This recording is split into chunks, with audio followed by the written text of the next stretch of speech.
నేను ప్రకటించే యేసుక్రీస్తు ఎవరో తెలుసా?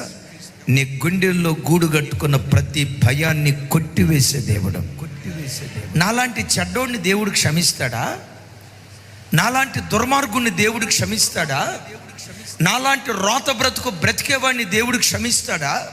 నాలాంటి చీకటి జీవితం జీవించిన వాడిని దేవుడు క్షమిస్తాడా? నా బ్రతుకు మీద నాకే అసహ్యత కలిగిందే, కన్న తల్లి అసహించుకుందే, రే నువ్వు చస్తే పోయిద్దిరా, నీలాంటి వాడు నా కడుపుని ఎందుకు పుట్టాడు అని కన్న తండ్రి అసహించుకున్నాడే. నాలాంటి దౌర్భాగ్యుణ్ణి, నాలాంటి చెడ్డోడిని, నాలాంటి దుష్ట ప్రవర్తన కలిగిన వాడిని, నాలాంటి దుర్మార్గుని దేవుడు క్షమిస్తాడా? శుభవార్త, గుండె లోతుల్లో నుంచి నిజంగా నువ్వు పశ్చాత్తాపడితే నేను ప్రకటించే దేవుడు క్షమించుటకు సిద్ధమైన మనసు కలిగిన వాడు. ఎంత ఘోర పాపినైనా, ఎంత ఘోరమైన వ్యక్తినైనా